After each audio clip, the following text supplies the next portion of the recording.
I can hear you. Heard something. I could.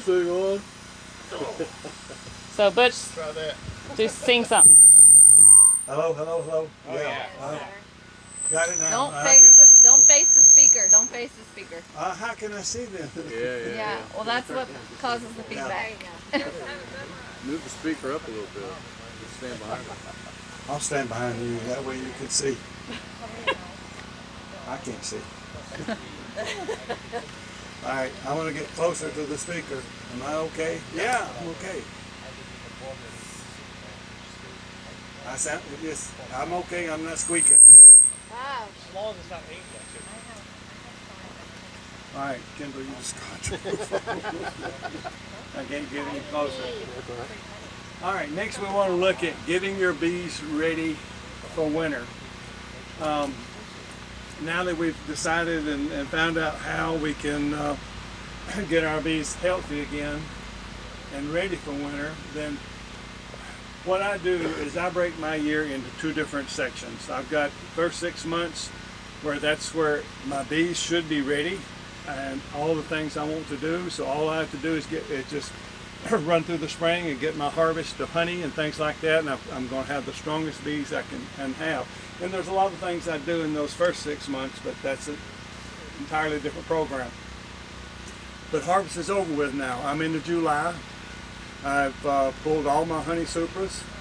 I'm different than most. I don't like to run honey supers through the winter. I take them completely off, let the bees dry them out, and I store them for the winter. I only run with double or single brood boxes through the winter, and of course, yes, I have to feed the bees. But sometimes I feel like, depending on the situation, sometimes the food I'm feeding them, sucrose, sugar syrup, is better than the honey, depending on the situation. So these last 6 months are very important to me, just as important as the first 6 months, because I'm going to do everything I need to do to get ready to get into my first 6 months of the year, because when you're there, you don't have time to do anything. The bees don't wait. You've got to be ready for them. And of course, the one thing I wanted to show you, I don't know if most people realize that, but there has been a tremendous amount of bee loss over the last few years. In fact, when was it? 2022, 2023 was our second worst bee loss we ever had. And that's basically because of starvation, insecticides, and that's only about 30% of it. The other 40% or 70% is your mites. So it's killing the bees. So we don't want to get caught in that. So we want to certainly be ready as far as the mites and things like that, and having healthy bees as we go into these last 6 months. Of course, these are the people that I like to say are my online mentors. I get a lot of my information in the way I want to do bees from these people. I would suggest you do the same. These people really know what they're talking about. Most of them are professors. If I'm watching something on YouTube, it doesn't have a doctor or professor before their name, I do not watch it because it's not much good. But so what do we do to get ready for next spring?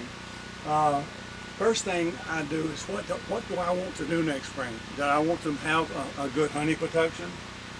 Do I want to grow bees? Just have more or less hives? And all of these things need to be determined in the last 6 months. And of course, do I have enough equipment to do what I want to do next spring? I'm sorry, you're on the way. But all these things need to be considered in these last 6 months, and you need to do all of these things to get ready for spring, because at that point it's too late. And one thing I want to look at and take notice is this Plan B. I think everybody needs a Plan B. I talked to you about it a little earlier. Plan B is, I like to do in the spring when I do splits, and in the summer when I do splits. I don't care if you only got 1 or 2 hives. I think you ought to have a nuke sitting beside it. It's very easy to order in a queen. You can, in July, you're not going to get them locally. And usually up until April in this area, you're not going to find them locally. But there's a lot of good queen sources around that you can order queens from. If you are not able to find any, just check with myself or Bill.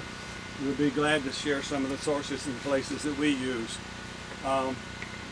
But I think everybody in either early spring or in late July should have a plan B, and that's put a nuke beside the hives you're now. Because this is plan, when I call it plan B, if something goes wrong with your hive and you need a queen, there she is. If something goes wrong in your hive, it's just maybe you completely lost your queen and you've got a laying worker situation. Plan B, a nuke, is about the best way to correct a laying worker with that. There's other sources and ways to do it. I don't much care for them, but anytime I've got a laying worker, if I put a queen right nuke on that hive, it goes back to normal. I don't lose the bees that's in there, and it stays strong again. So everybody needs a plan B, and I'll probably talk about that a little later on. Of course, we want to look at the sizes of our hives. Are we going to run single brood chambers? Are we going to run double brood chambers? If you're running single brood chambers and you're in a good food source area, you're going to need at least 3 to 6 supers to accommodate your nectar flow, unless you want to harvest maybe 5 or 6 times during the year. And that's what I can do. I do, because I can't have enough supers to do all the beekeeping that I do. So I harvest probably 4 or 5 times a year, 2 to 3 supers as I do it, and then I clean them out and put them back on. But if you're only running a couple of hives, sometimes that's difficult to do. You don't have your own extractors. You've got to get them from the club. So I would suggest having at least 3 to 6 supers. If you're running double brood boxes, at least 4 to 8, because if you have a good honey harvest that year, you're going to need that many to get through it.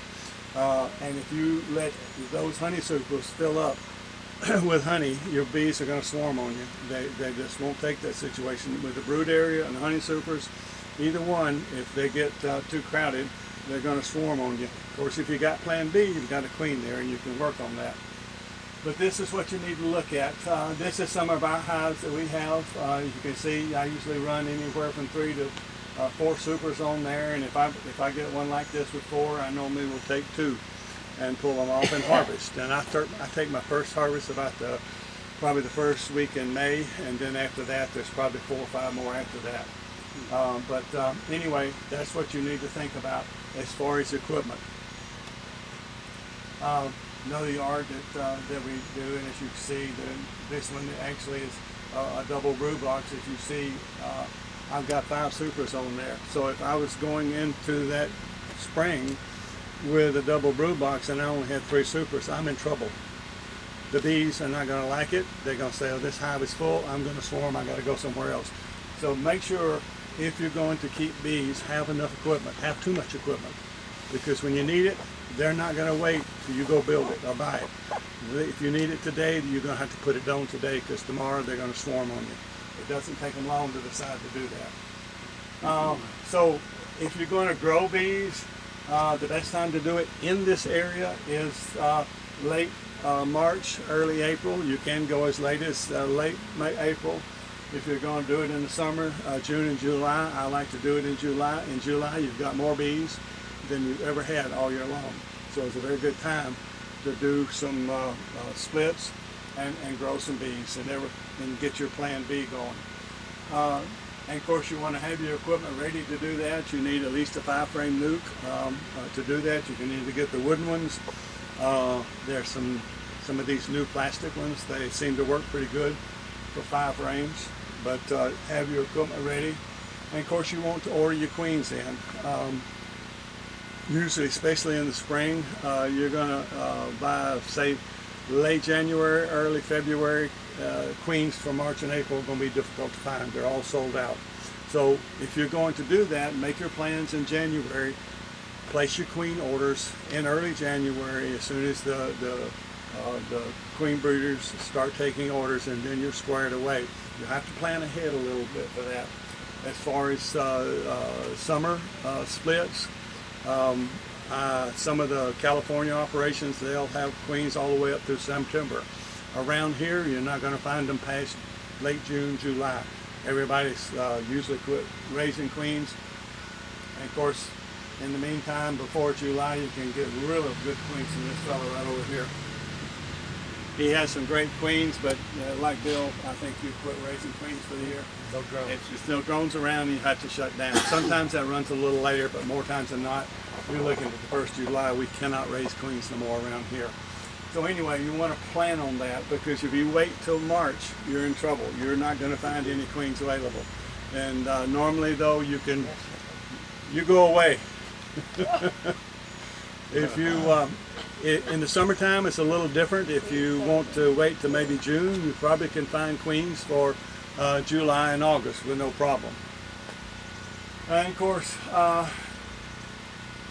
I think every beekeeper needs to have this Plan B, a nuke, sitting beside your 1 or 2 hives or your 50 hives, whatever you have. I normally like to say for about every 10 hives, I like to have at least 1 or 2 nukes sitting there. And so if you're, you can gauge that with that. And of course, as I said, Plan B, that's your backup. And the other thing that's going to do too, we talked about cleaning up varroa. When you make your split in the spring, and when you make your split in July, you're doing a mite treatment, whether you realize it or not.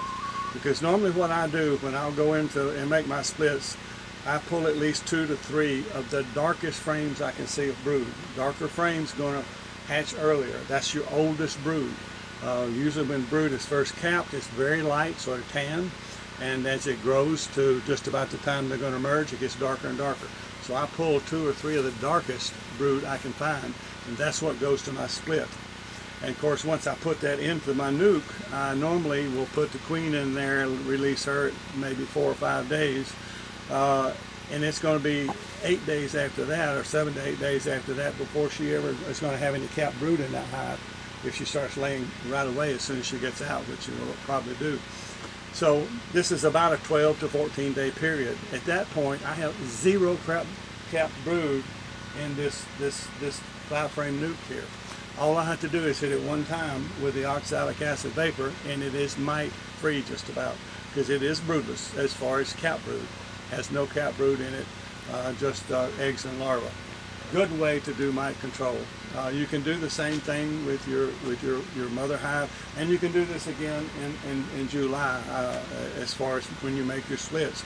A good time to do mite control. Pull your darker frames out, and that's where in a hive majority of your mites are in the cap brood. So you're doing a really good mite control rather than using miticide. So that's something to think about. Equipment. As I said earlier, you can't wait till the time you need the equipment during these last 6 months. After you decide what you're going to do, then you need to go ahead and either build equipment, order the equipment, and get it ready. So when you get into spring, you've got everything you're going to need that spring. Because if you wait till the time you need it, you're going to be in trouble. The bees are not going to wait. And of course, what is the current condition of my hive? As soon as I get into July, as Bill has said, once I do all my mite checks and my miticide, then I determine, okay, what is this hive like? Can it get me through the winter? Is it going to be a potential for giving me a good harvest next spring? These things need to be decided on in this last 6 months that we're looking at. So, do I have mites? Hopefully I've cleared my mites out by doing what Bill has talked about with the miticides, or some of the splits that I just talked about, doing miticides as well as making some splits and moving some mites out of both the mother hive and getting rid of them in the nukes that I'm going to build. And of course, other consideration is, how is my queen? Bill said he likes to keep his queens as long as he can, and I used to be right there with him. In fact, I guess the longest I lost the queen between 5 and 6 years. She was a beautiful queen, and I'm telling you what, she produced some just perfect hives. But nowadays, I'm not getting that out of the queens anymore. The best I can hope for is every once in a while I might get a 3rd year out of a queen, but more times than not, when I go into spring with a 3rd year queen, I wind up replacing her with one of my Plan Bs, and it doesn't work anymore. What I normally do is, if I've got a 2-year-old queen and she's still really doing good, I might chance her. But more times than not, regardless of what I think she's laying a good pattern right now, I'll go ahead and move her out. That's one of the splits I'll do. I'll get rid of all of the queens in. She will be replaced in normally July. A queen takes at least 5 to 6 months to get up to full potential. So if I put that queen in July, she's going to lay pretty good, and then she's going to slow down for the winter. But yet when she goes into spring, she's going to be less than a year old. She's going to be hitting right at 5 to 7 months old. She's going to be at her peak. And so what she's going to give me is a very strong hive. And a very strong hive is going to bring you a great harvest of honey. So this is some of the considerations I look at is how is my queen. As Bill mentioned also, we got David Tarpey coming, not coming, he's going to do a webinar.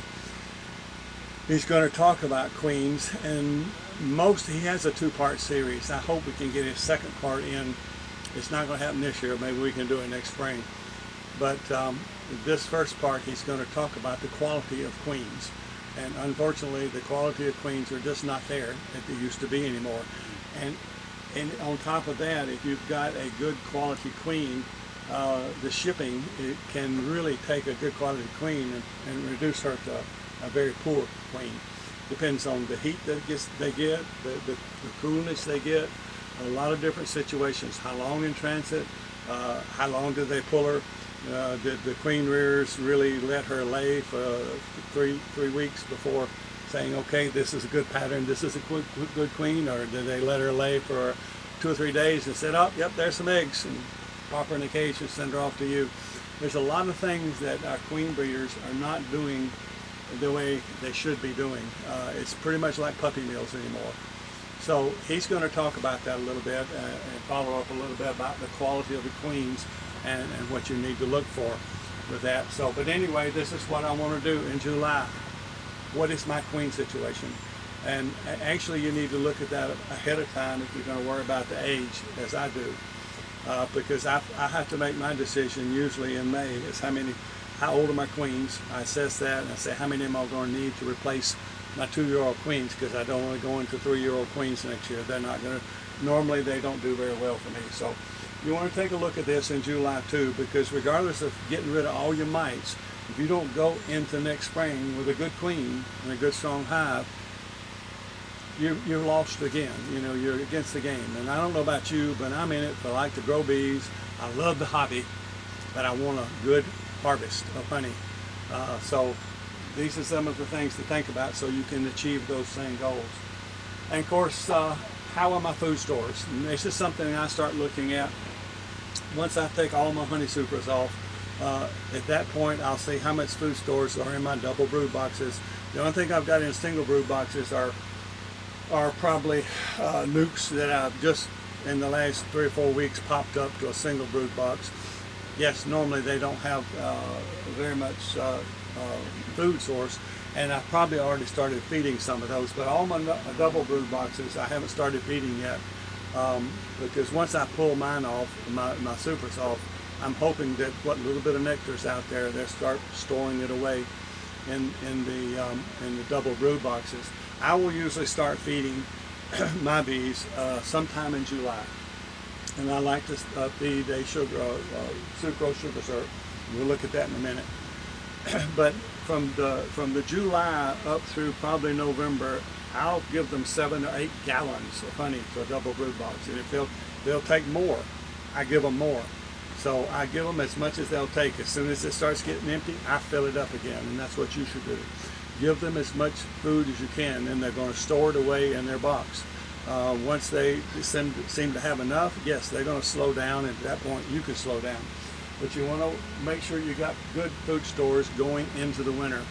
And of course, if you're some of you like to leave your honey on your supers, and that's okay. There's no wrong way of keeping bees. If that works for you, you should do that.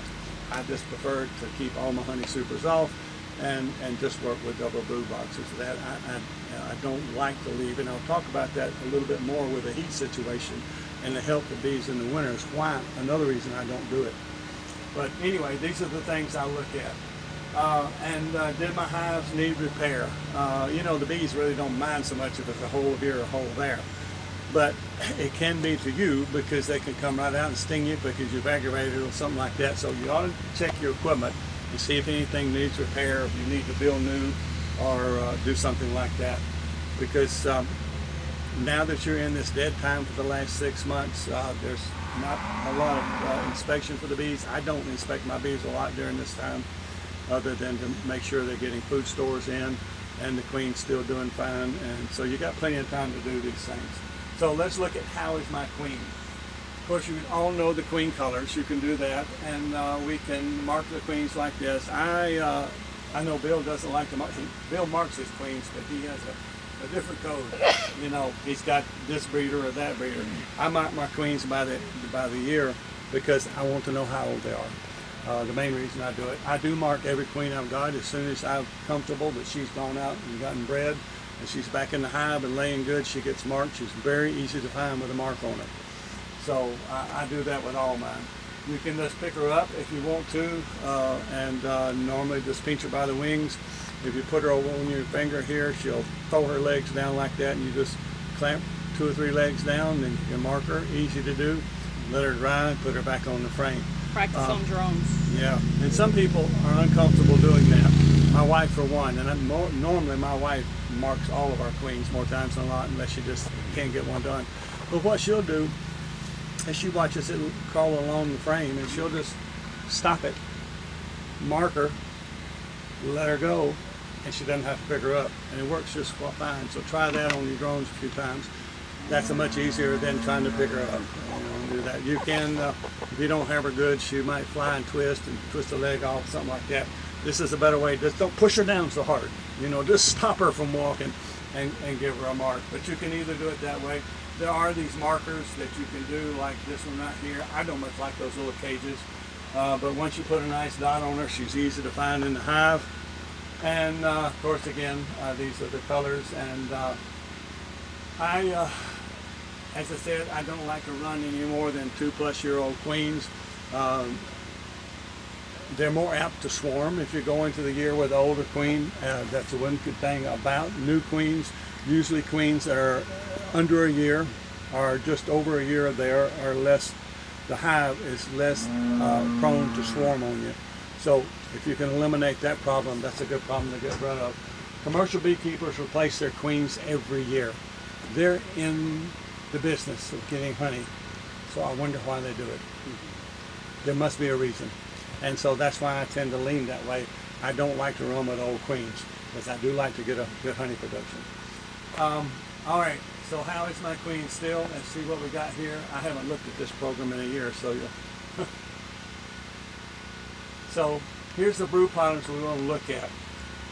This is pretty much what we're looking for, a nice brood pattern here with honey and a little bit of pollen right there.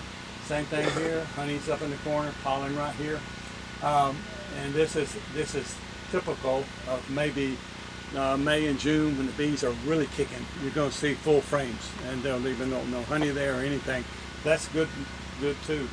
This can be a problem as long as you don't have a VSH queen. But this could be okay. As long as you've got a good many frames populated and you're still seeing this, what's happening is the bees can be removing brood that has mites in it because that's what their genetics tell them to do. So don't just say, oh, this is a problem. If you've only got 1 or 2 frames in a 10-frame hive and that's what it looks like, yes, you might have a problem. But if you've got 5 or 6 frames and they look like this, maybe you've got a very active VSH bees. So consider the population of the hive as well as the brood patterns as to is my queen doing a good job. You have to look at both. And of course,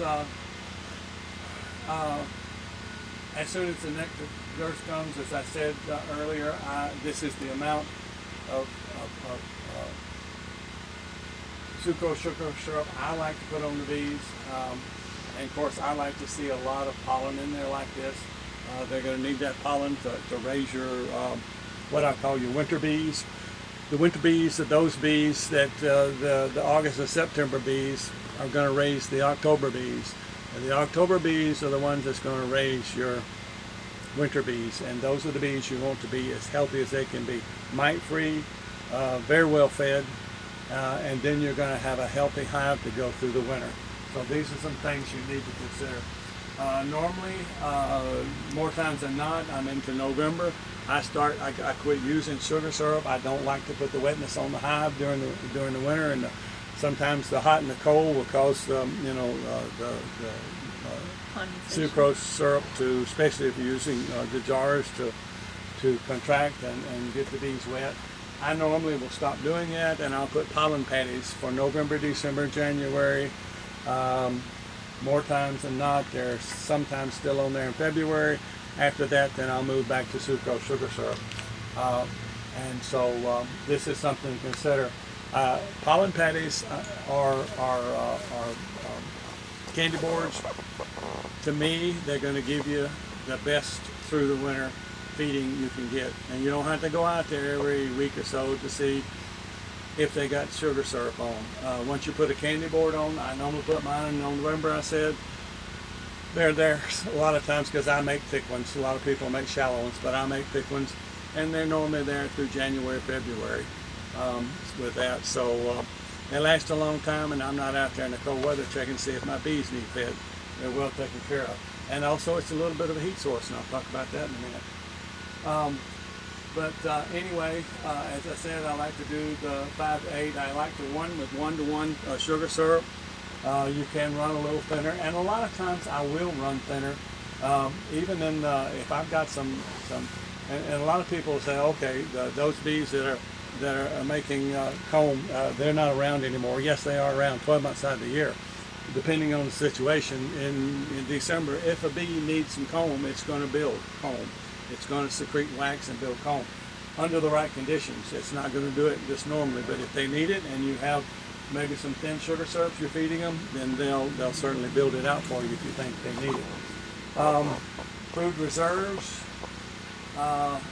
This is my typical way of feeding.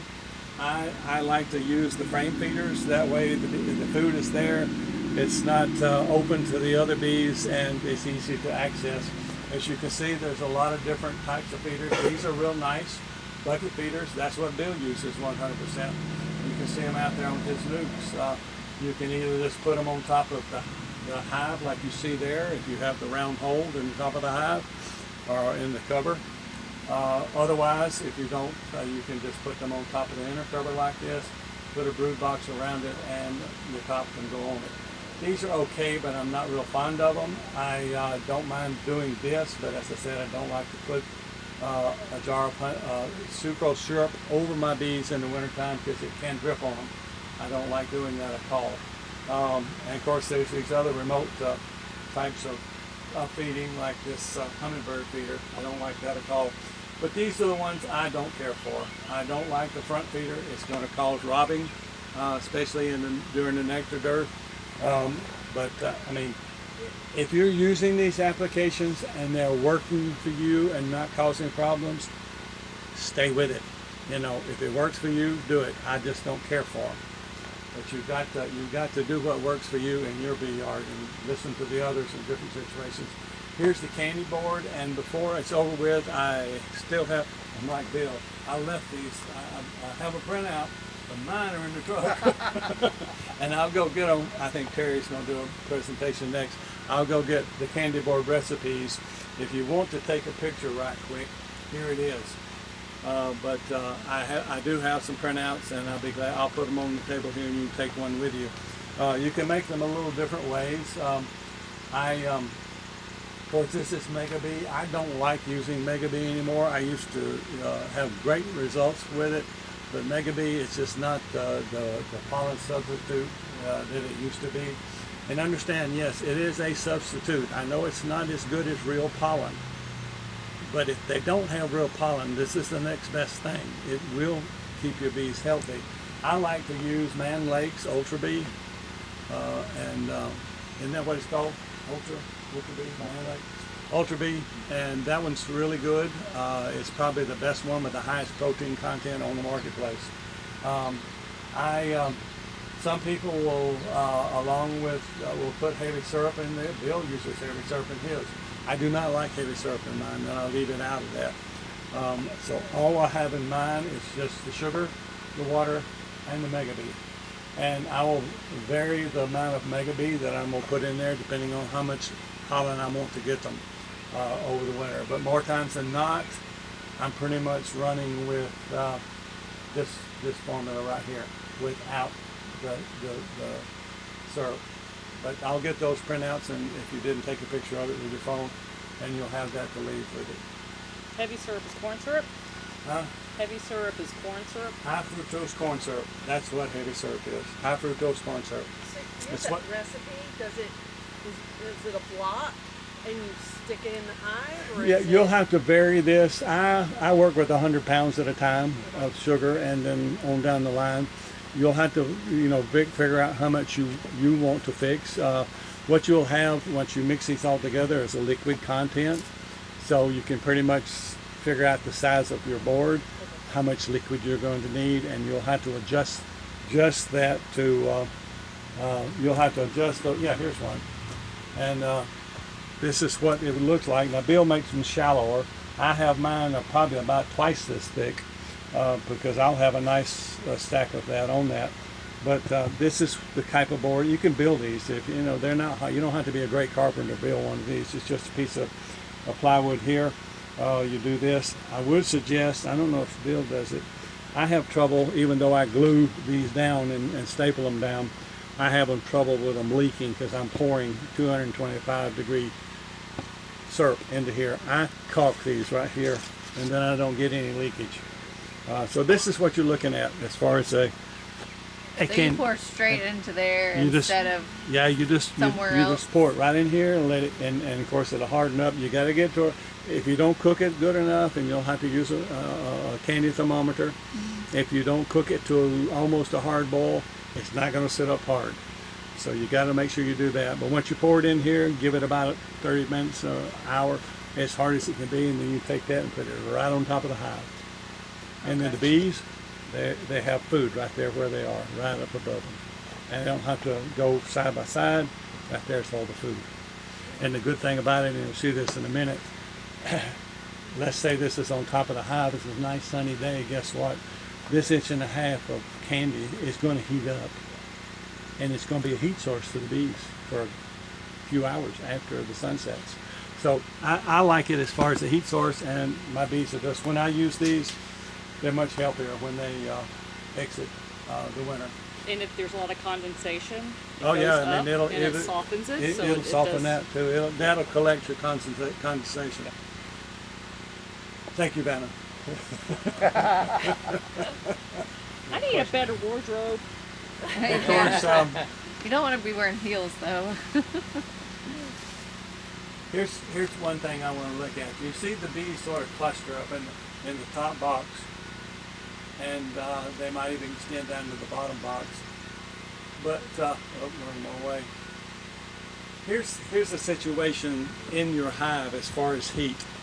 As you see, let's say the temperature outside is around 7 degrees. Right up here in this top box where your bees are, you can see the temperature. Bill talked about it. Right in here where the brood nest is and the queen, it's going to be 90-something degrees, 93, 95 degrees. As soon as we go outward, it gets colder and colder and colder. As soon as normally the bees get on the periphery and it gets under 40 degrees, they're going to pretty much fall off and paralyze. It's hard for them to take a temperature under 40 degrees much. Some can, as long as they're really, really healthy. But as you see, all this heat is here, but if it's 7 degrees in the bottom of my box, it's 7 degrees.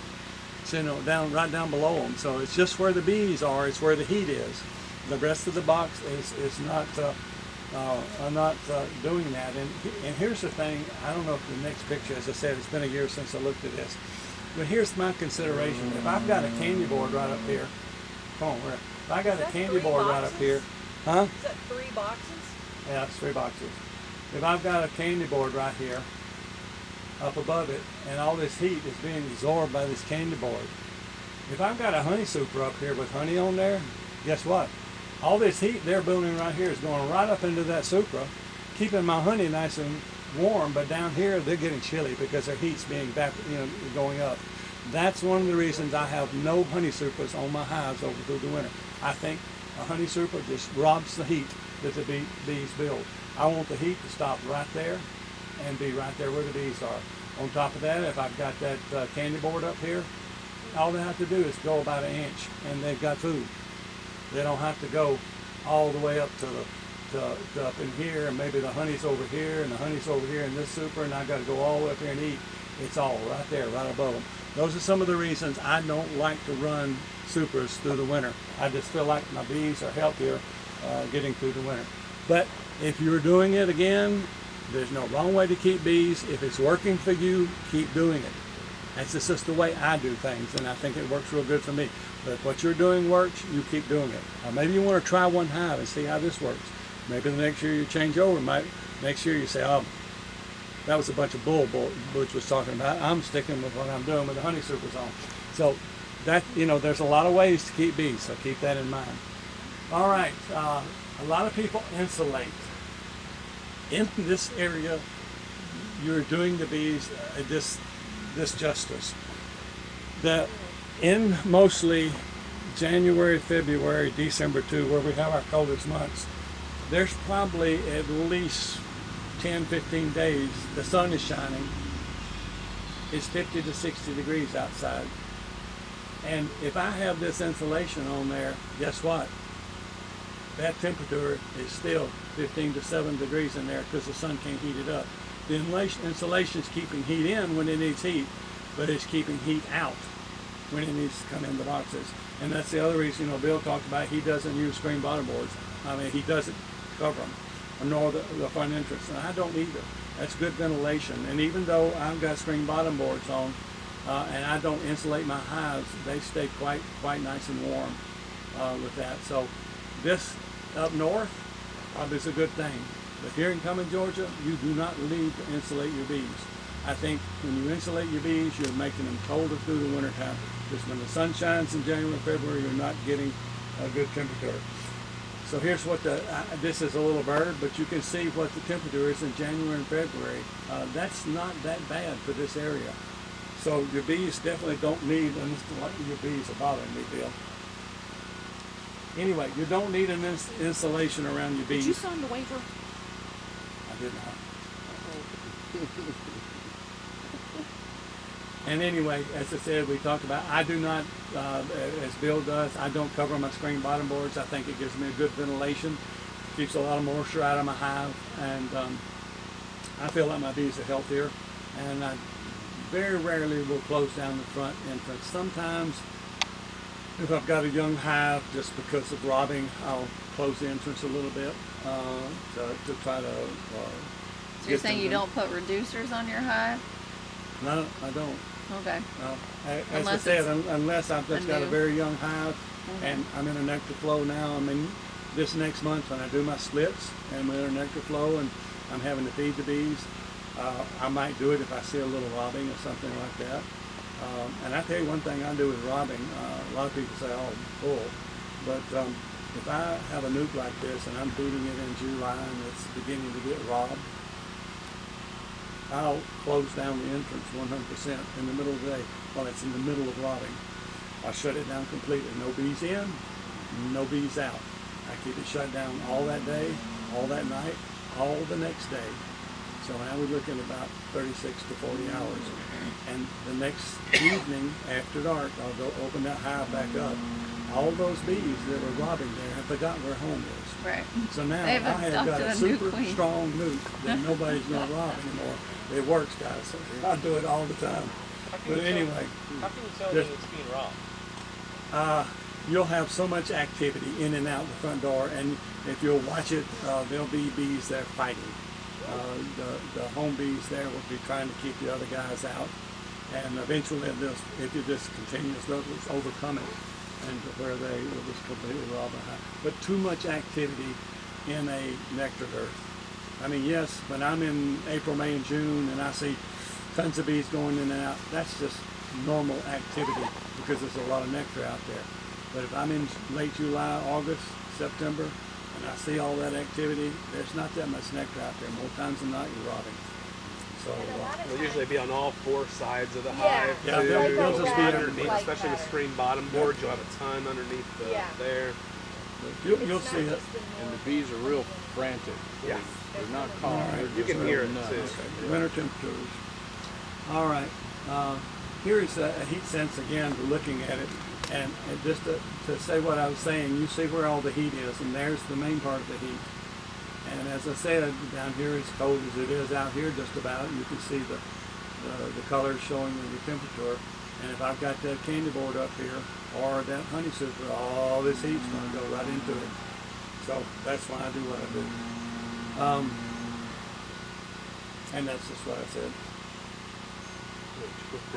Yeah. What happens if you have days, like 3-4 days in a row, where it stays down in the teens and doesn't get up any more than like in the teens, which we've had a few times, not a problem. I normally have no problem with that. I mean, the bees, yes, they're not going to fly. They're going to stay in there and they'll stay clustered. Okay. And the other thing with that, just to emphasize why I like candy boards, because that's normally going to be in December, January, February when I have candy boards on it.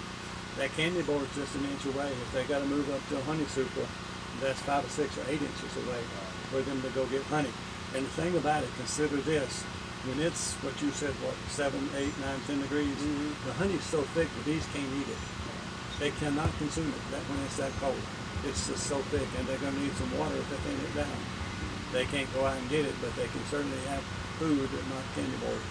Again, that's why I think the bees get through the winter. We're kind of having trouble with the 3 boxes, and they're hanging out at the top box. So Let's just forget about that other one, and let's just So say there's that's just 2 one boxes. box. It's the same thing. Okay, I wasn't sure if I'm supposed to have a box. No. underneath. That's just a picture. Okay. It doesn't matter if it's 1 box or 2 boxes or 3 boxes. Some people want three brood boxes. I've never had success doing it. But let's just say that's just 1 or 2. Forget about that 3rd box down there. All those temperature things are going to be pretty much the same as what you saw in that picture, whether the 3rd box is there or not. Normally you're going to have a smaller cluster. When you have the smaller cluster, the smaller the box, then the smaller that cluster of heat is going to be, and the bottom box is going to have some more coldness to it. So, you know, it was just a picture. So it could be 1 box, Yeah, that's 2 why I boxes, or wasn't 3 sure. boxes. Don't let the picture bother you. I just couldn't find one with 2 boxes, so I'm sorry. 3 mediums. But anyway, 2 deeps. I'll let you read that. I don't like to read my slides, but that's the end of this, because the next part of this, if I'm not mistaken, goes into the things that Bill's talked about. That's the second half of this, just going over all the treatments and the things like that, as far as the different miticides that you use and all, and how to use them, the pros and cons. So we won't do that since we've already done that. So that's the end of my program. Any questions? Yes, ma'am. So, this year, I barely had any drawn comb in my supers. So, and I use foundationless frames. So they spent most of their time building comb instead of honey. Yep. So right now, if I'm gonna start feeding them, can I put frames in supers for them to try and draw out right now? If you feed them thin syrup and they feel like that there's enough there that they need to store it somewhere, and that's it. I mean, you know, they might not take enough that they feel like they need to store it, and if they don't, they're not going to build comb for you. Okay. I would suggest if you get into next spring and you're still having a situation where you don't have much build out comb, don't put the whole super in those frames. Start with half of it foundation, half of it no foundation. Well, that's what I did. Every other one.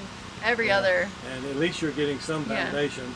And then if you've already done that a little bit and you've got some foundation, then lessen it. You know, I very rarely will put a non-foundation frame in there, but unless I just want some combed honey. But a lot of times I'll put wax foundations in there to do that. But to get the bees, even in a good nectar flow, to build on a foundationless frame is Yeah. it's not the easiest thing to do. Yeah. I would not try that with a lot of them. Get a few of them at a time. Yeah. Yeah. But no, they're not going to fill those out for you, I would say, during the winter. The nectar dearth is pretty much there. We're going to get some nectar in probably August, September with the goldenrod daisies and other things like that. But they may build some, but not what you want. Right. Especially, I mean, if you're feeding thin syrup and they feel like they have the need for it, and that's the situation, not because you want it. Right. It's got to be because they want it, and there's got to be a need in that hive to build that wax. They will build it. You have to create that need, and what you sound like you have. Basically, the 2 deeps need to be just jam full of food that they're wanting to fill a super If I'm as running well. 2 deeps, I want to get at least 7 to 8 gallons in there in a 2 deep over the August, September, October norm is what I try to do. Okay. And yes, what they'll do, they tend to, as they put honey away, they're going to tend to slow down in brood building. Yes, they're building brood pretty strong right now. It's going to start next month, probably slowing down a little bit. The drones are already going to go away. That brood is going to go away from the hive. And then as we move into August, September, and October, and November, then it'll be still less and less and less brood. But understand, in this area, even in last year was pitiful as far as December mite control. I went into my hives and I had still 3+ frames of brood, count brood, and because we have such warm spring, falls and warm winters here. So, they're still going to build a lot of that, but that's something you have to monitor. I mean, if I've got my whole bottom brood chambers full of honey, and they've only got 3 or 4 up top, I'll slow down on the feeding. You don't want to get them honey bound any time of the year, and you can do that by just, if it's a very, very warm winter, summer, fall, and you're feeding a lot, it can happen. But that's doing your inspections and making sure that the bees, yes, are putting a good amount of honey away. You want to let them put as much away as they can. So basically, they build comb and the honey flow or nectar flow. That's when you're going to get it the most, yes, because it's when they think they need it, not when you want it, and so during in the nectar flow, and that's why you feed thin sugar syrup, 1 to 1.3. That's mimics nectar an awful lot, and when they feel like there's a food nectar flow, then they'll build comb for that. And those are those young bees, probably like 7 to 14 days old, that are building the comb. After that, they pretty much go away from that. What do you think about pro sweet? It's a lot thicker. I don't like it. I mean, as I said, if it works for you, go I'm for just it. curious. Yeah, I know they sell it. I 100% like to use sucrose sugar syrup. I don't put anything in it. I used to a long time ago. I put some of the additives in it. It will give it longevity to stay in the box before they eat it, but it can create robbing. To me, it's not worth the risk, so I don't use anything in my sugar syrup. I just make it the way it is, and I do the.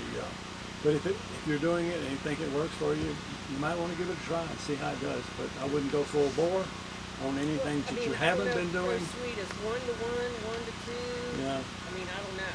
And I don't know what that stuff's costing, but sugar's getting pretty doggone expensive. Right.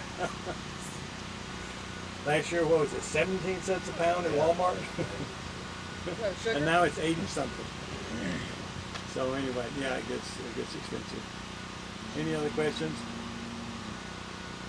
All right, then that's Stand all. up, take a quick break, and as soon as we get Terry loaded up, we'll get her presentation and get out of here. You got yours on you.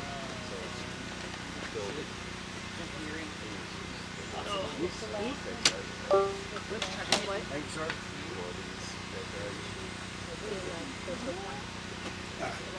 Just 1 second. Spice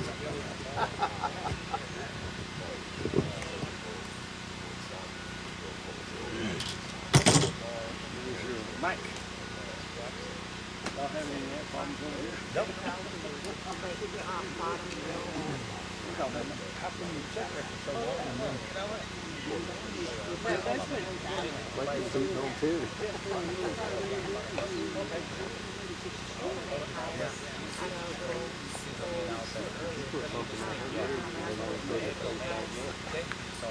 Apparently some crazy stuff's going on in the news. I'll just leave it at something crazy's going on in the news. Crazy. It's politically related. Yeah, somebody said Trump just got shot in the head.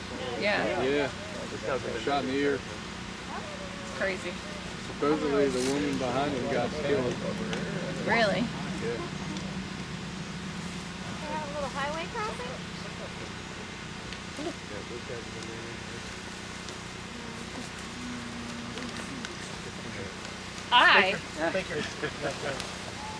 I remember my handouts. I saw there was a pile over there. Here you go, Nana. Thank you. Here, I'll get you the handouts while you. Gonna really confuse And you get to be people. Vanna. She didn't bring the handout. I got one.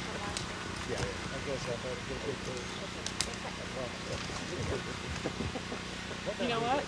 I was like, I wonder whose white truck that is. I still forget. See, I'm gonna be walking around Walmart losing your truck. Thank you.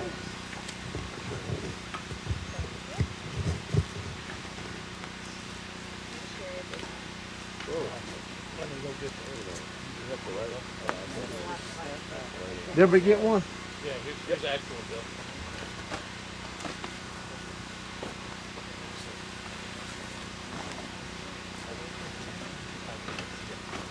Thank you. See y'all. Alright. We ready? Yep. Cooling off finally. That's good. Yeah. Alright, good queen, bad queen. So without a good queen, your hive's not going to make it through the winter. I don't care what you do. And so you want to make sure your queen's the healthiest that she can be. The healthier she is, the healthier your hive is going to be. A few of these slides are going to kind of mimic what we've already been over a few times today. So, but I know we've got a couple of people that's got some hive issues. So this is kind of playing off of what Butch said. Is, you got to do a good hive inspection. All of your boxes, not some of them. Find your eggs. I don't always find my queen when I'm looking, but if I've got eggs, I'm 99% sure we're okay. Look at your pattern. So with your laying pattern, we've seen the pictures. We want this nice, beautiful football-shaped pattern. Is it shotgun? Well, if it looks like a shotgun blast and there's holes everywhere, why? Why is it doing that? Is it disease, like a true pathogenic disease process happening? Is it stress? Is it nutrition stress? Is it heat stress? I'm heat stressed.